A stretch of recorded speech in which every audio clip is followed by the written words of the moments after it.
pala, RJ. Ito nga yung kinikwento kay Doc Lindon. Kahit magkaibigan tayo, wala akong relasyon kay Moira. Suplado nga yun eh.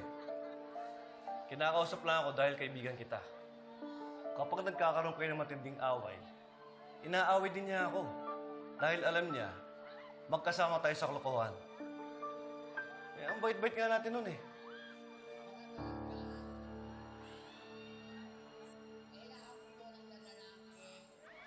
Tell me, Carlos. Nung kami ni Moira, was I a bad boyfriend to her? Hindi, RJ. Ang bait-bait mo nga nun eh. Alam mo naman sa isang relasyon, may mga hindi pagkakaintindihan. Walang perpekto. Sabi mo, nagkaroon kami ng matinding away. Bakit ko kaya siya pinakasalan? Dahil buntis siya. Kaya ko siya pinakasalan. Dahil nabuntis ko siya.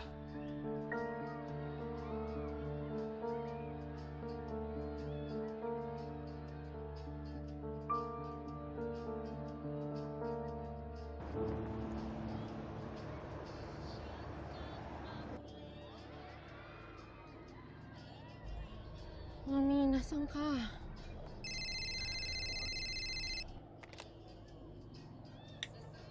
Hello, Dad. Hello, Zoe? Nasaan ka? Nasa bahay ka ba o nasa Apex ka?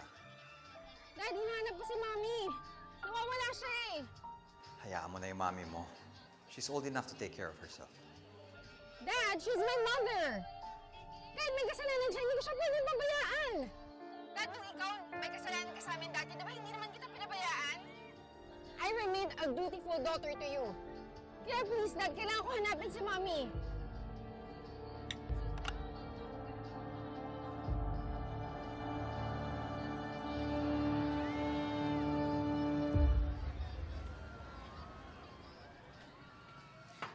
Lynette, ano ba meron? Ba't bigla ka nag-aya mag-dinner?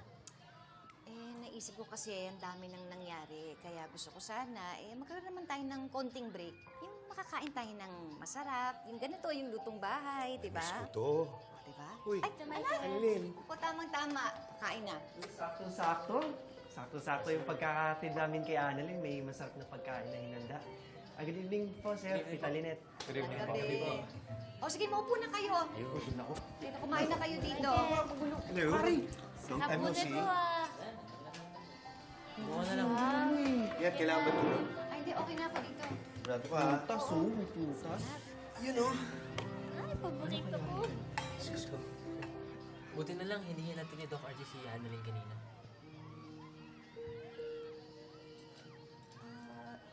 Teka, sandali. Si RJ nasa Eastridge kanina? Bakit? Sumama po kasi pakiramdam ni tatay dahil po sa nangyari kagabi. Sinugod ba naman po siya ni Ma'am Moira sa bahay po nila?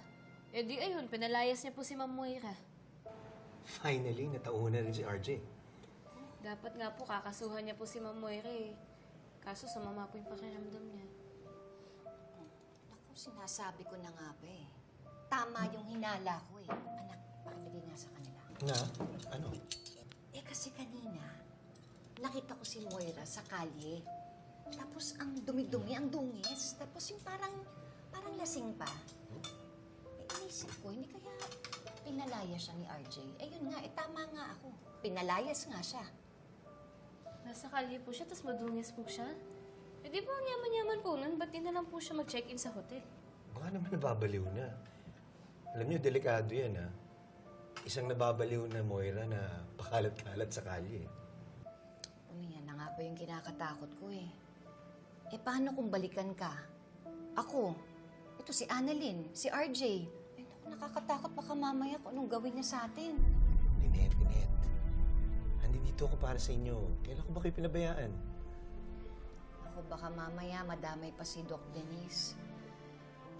Kaya inisip ko, ano kaya kung kumuha na lang tayo ng bodyguard? Nay, hindi naman po kailangan yun. Sabi po ni tatay, kung susugurin po tayo ni Ma'am Moira, sabihin lang po natin kaagad sa kanya. Siya na daw po yung bahala. Ano naman ang magagawa ng tatay mo? Lynette, marami kang kakampi dito. Mag-isa lang si Moira. Hindi siya ubra sa atin. Ganito na lang. I think it's better na kalimutan nyo na lang at enjoy nyo itong pagkakataon na walang Moira sa buhay ninyo at walang manggugulo. Di ba? Huwag kayo kayong mag-alala, Tita Lynette.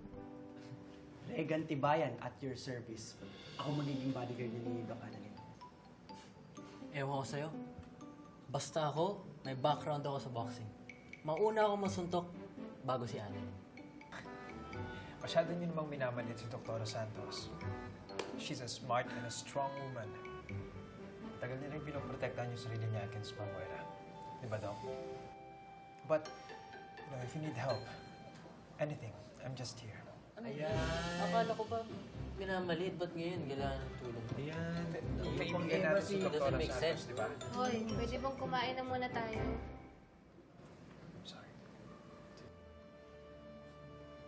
Nay, huwag ka na po mag-alala. Hindi na po makakalapit si Ma'am Moira sa atin. Sige na, kumain na kayo. Sige po. Sige